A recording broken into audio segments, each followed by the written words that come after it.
Breaking news చూస్తున్నాం. ఇక కడప జిల్లా పులివెందులలో ఓ రిటైర్డ్ టీచర్ చిట్టీలు వడ్డీల పేరుతో జనాన్ని ముంచిన కొన్ని గంటల్లోనే మరో చోట అలాంటి ఘరానా మోసం వెలుగులోకి వచ్చింది. హైదరాబాద్ శివార్లోని ఆమీన్పూర్లో 4 కోట్ల రూపాయలకు భార్య భర్త మోసం చేశారు. గుంటూరు జిల్లాకు చెందిన శిరీష సాంబశివరావు బిఎస్ఆర్ కాలనీలో ఉండేవారు. స్థానికులను నమ్మించి చిట్టీలు వేయించారు.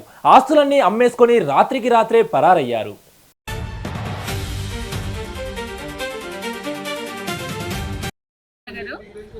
ఈమె ఏంటంటే రాఘవేంద్ర కాలనీలో టెక్స్టైల్ అని ఒక షాప్ రన్ చేసేది. అలా ఆమె మాకు పరిచయము. అప్పటి నుంచి ఇంచుమించుగా ఒక 15 ఏళ్ళ నుంచి పరిచయం. తను ఏంటంటే బిఎస్ఆర్ కాలనీలో ఉంటుంది. ఇండివిజువల్ హౌస్, కొడుకులని అబ్రాడ్ పంపించుకుంది, పెళ్ళిళ్ళు చేసింది. అన్నీ కొంచెం డెవలప్మెంట్స్ కనిపిస్తున్నాయి కాబట్టి మేమేంటంటే ఇక ఆమె నమ్మినాము. సరే, ఆమె డెవలప్మెంట్ కనిపిస్తోంది, కళ్ళ ముందు ఆమె ఏందనేది తెలుస్తోంది అనేసి గుడ్డి నమ్మకంతో ఆమెను నమ్మి మేము ఈ రకంగా మోసపోయామండి. నాకు ఇంచుమించు చిట్టి పైసలు వచ్చి, నాతో తీసుకున్న పైసలు వచ్చి 25 లక్షల దాకా రావాలి. భరోసా అంటే సార్, ఇప్పుడు కళ్ళ ముందు ఆమె కష్టం చేస్తోంది, షాప్ రన్ చేస్తోంది, ఇండివిజువల్ హౌస్ ఉంది, పిల్లల్ని అబ్రాడ్ పంపించింది.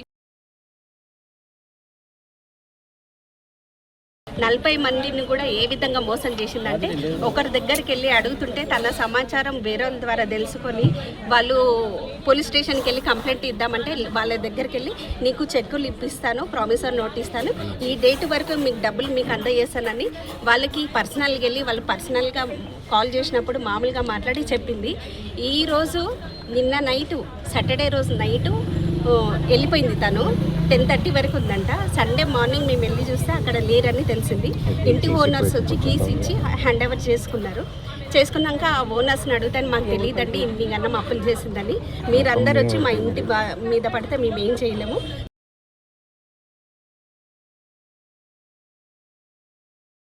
మేము రూపాయి ఒక్క దగ్గర వేసుకొని 30 నెలలు చిట్టి కట్టామండి. 13,000 లెక్క చిట్టి అయిపోయి 3 నెలలు అవుతుంది సార్.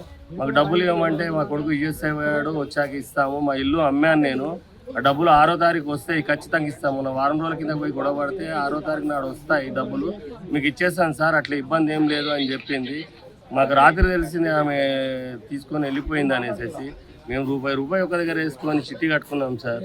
మా బాధ ఎవరికి చెప్పుకునే పరిస్థితి లేదు. పోలీసు వారిని కూడా అడిగితే ఆమె వెళ్ళిపోయింది కాబట్టి మనం ఏం చేయలేము. పోలీసు వారికి ఒకటే విజ్ఞప్తి, మేము ఇట్లాంటి చిట్టిదారులను కొంచెం నిఘా వేసి, మాది 5 లక్షలు సార్, 30 నెలలు కట్టాను.